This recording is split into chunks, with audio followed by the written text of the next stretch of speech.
Now, when someone told me to watch MAID on Netflix, I was a bit skeptical because I generally love documentaries because I love the power of true stories, of real stories.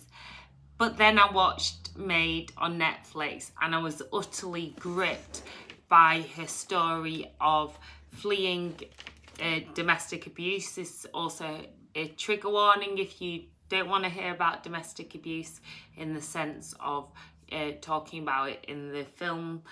But it really did grip me, and it realised that no matter how the story is told, whether you prefer documentaries, feature films, series like MAID on Netflix, or you prefer the news, whatever you prefer, stories have the power to transform.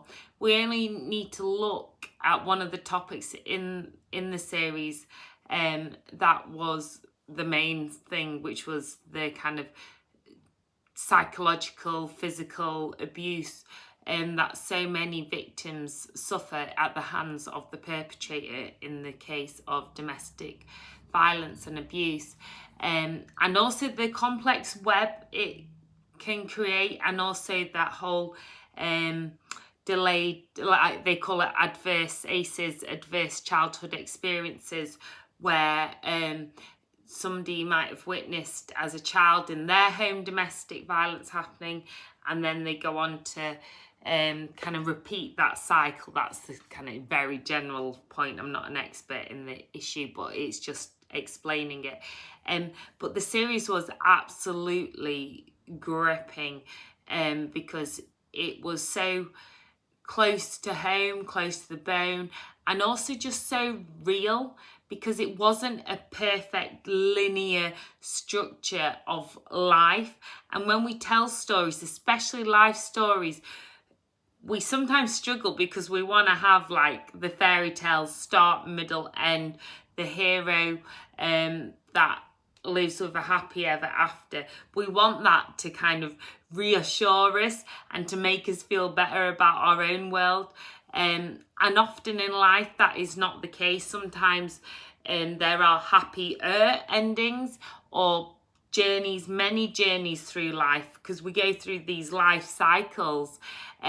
So it's really interesting on that front, because it really does challenge you, because it's not ever what you expect. And I think that's a really good point in terms of the general wider public when they're trying to understand issues, such complex issues like that, where it is hard to understand, and at times you want to see something obvious and it's not.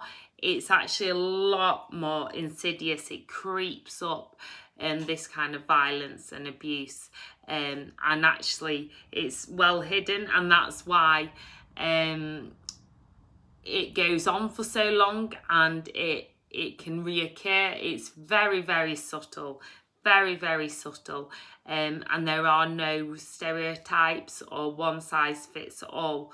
But for me, that shows you just how much stories can transform. Like here in the UK, we had an abysmal, and have an abysmal, rule that if someone's not charged with domestic abuse within 6 months, then it got dropped, and the case got dropped.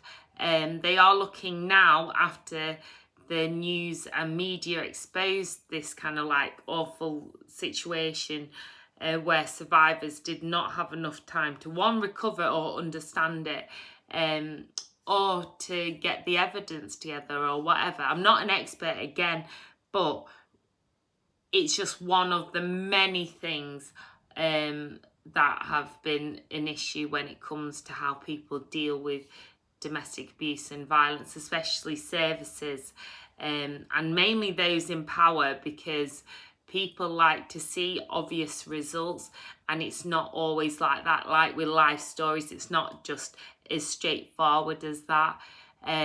But that media coverage, those stories, then did trigger a change, so it should be extended to 2 years now, although it's not the signed, sealed, delivered yet. But it just shows you that they can make a difference in our own lives. Having shared stories, being able to relate to things that are happening, because often we feel we're isolated and alone in a lot of our life stories and journeys that we go through, behind closed doors, but actually being able to connect with one another. And that's the power of storytelling as well. When it's done well and done right and authentic, then we can really connect with one another and understand. And it's been interesting lately. It's been like, when you're trying to look at your own values and what you're about, and what you write about or talk about or anything, I realised that to cut beyond the noise and over analysing on what words I need to use, then actually it was really, really important that I just told stories, my story, other people's stories. That's the only way we can connect and have more diversity and giving platforms to one another. It's so powerful, and empowering for people. I still feel isolated at times, and just having those people, you're like, wow, I never realised you were going through that. I never realised.